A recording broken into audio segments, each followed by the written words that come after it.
battle spell come out from Phoveus. I was expecting a vengeance. Oh. Because usually, you need to go for that vengeance if you are up against a 1-1 on the Phoveus in a losing lane like this. But it is not the Benedetta that he's up against, right? It is the Yuzong. Exactly. Well, Yuzong is also a very oppressive hero in the laning phase. So we'll have to see that can Papadog actually get an advantage. And if he does have an advantage, right, it's still up to the rest of the team to enable, to try and catch out the players before the Phoveus in the hands of Papadog can actually make those crazy plays. So far though, it is a slow laning phase, and it will all depend on, I think, the jungler. So far we've seen that both these teams like taking it easy all the way till minute number 4, but in this game, it's a bit more scrapping going on. Let's see, right now, Indonesia early on, already 1-1 actually. Winning out in the lane up against Clint right now, and Brad is actually able to get out. Wait! In the XP lane, it's a solo, it's a gank. It's a gank. There, 2v1, Erwin taken very low. That's the Inspire popped in. Brands looking for that kill onto Erwin. Will not be able to find it, but it's a lot of damage, and that pressure has been alleviated off the other members. Dreams gets caught. That's going to be the shadow kill to pick up another 1-for-1. This time, Argentina with their comfort picks are doing better. Argentina strikes back in the early game. Again, you can't take this team lightly. They are a serious contender in the tournament right now. Indonesia, they need to be a bit more careful, because if they let Yutun start snowballing, that can't be good for them as well. These squishier laners are going to be quite vulnerable, but I guess Brands will be the one that will be feeling the bulk of that aggression. Indonesia, though, already first onto the neutral objective now. Picks it up. No contest from Argentina, as Jotun doesn't have that purple buff. Without the purple buff, Hayabusa is going to find it very difficult to contest or even to gank. So for Argentina, it does feel like their win condition is solely on getting the picks early on. They can't really go for the neutral objective control. Dreams there with a cheeky invade, looking for that steal. But Taz on this Demon Slayer Benedetta. I wonder if he's going to go damage or tank. I think damage must be the way to go. He has that Demon Slayer emblem, so it's a interesting hero. Able to be built quite a few different ways, hybrid, tank, full damage. But right now, we keep talking about the lane management in game number 1. In game number 2 here, I think it's no different. Indonesia has so many wave clear tools to actually work around with. Psychots, Taz, as well as Hijime can all do that, but look at that aggression coming in, and they're not done yet. Jotun able to maneuver himself out of that position, but now he's going to get caught in the stun. Doesn't have the shadow kill to play with here to guide him as well, but a Luminal Blast forces Erwin to pop that circling eagle, leaving Jotun behind for Indonesia to take. Erwin trying to dish out damage back, but again, it's Indonesia that it really feels like Indonesia has Argentina's number in the rotation game. You can see how they can just have such a good read on Argentina, because Dreams, he charged the Numenon Blast preemptively towards the top side, so they are a few steps ahead in these very messy skirmish engagements. And I think Taz is waiting. He's trying to try and steal that purple buff. Does he have backup though? That's the main question. He's all alone here. He's still looking for that retribution battle, but decides to back off. Using Eye for an Eye to get out of the circling eagle. Meanwhile, in the XP lane, Hijime and Psychots finds a kill. That's the second kill over to Papadog, who's not having a blast on this Phoveus in that XP lane, Arashi. We mentioned it, up against the Yuzong.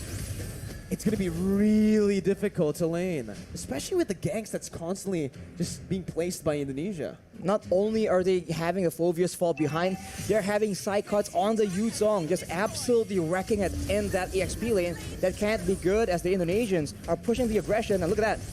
Real world manipulation popped in. Jotun looking for an opening as Hijime jumps back to the black shoes, but it's going to be caught by Jotun, who was very patiently waiting.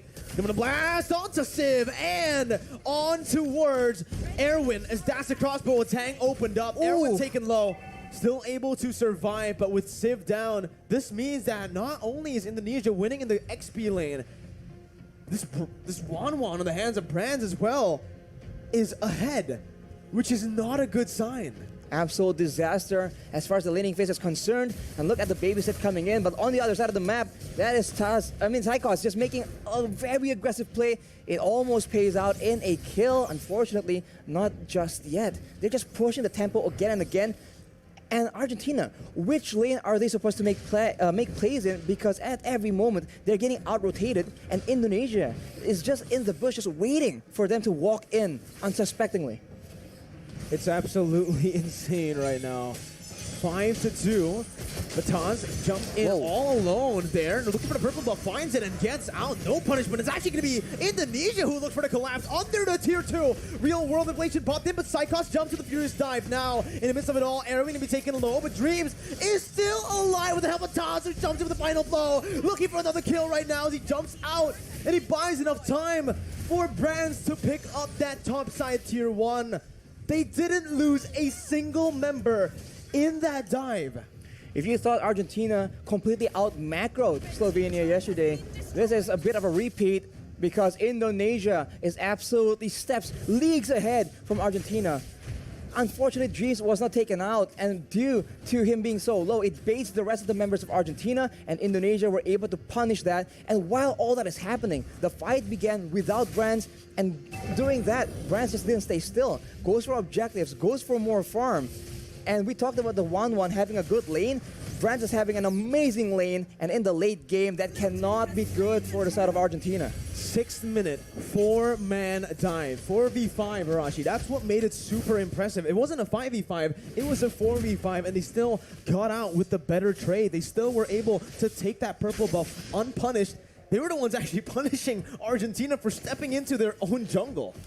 They are treading the line so carefully. I mean, at any moment, any small misplay can lead to disaster in these very risky plays, but Indonesia is making it happen.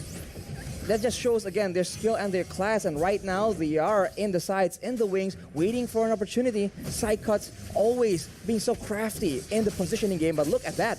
Jotun has the quad shadow, gets out, but it's going to be chunked by Hijume, who follows him under the turret with the black shoes, gets out. Real world inflation popped in, but that's going to be Tatu, who targets him down with the final blow. Forcing the flicker out. Dreams taken down in the back lines by Papa Dog as he jumps into the demonic force. Hijume falls as well. Indonesia, too over-aggressive, finally punished here by Argentina, but Brands is looking for the crossbow tank. Pops in the end against Papa Dog, who gets the safety with the guiding wind. Taz still looking for his Psychos with the Black Dragon form now, still going for this fight. It's a 3v5, but Indonesia still are able to push Argentina back, but it does not change the fact that Argentina were able to find another 2 kills.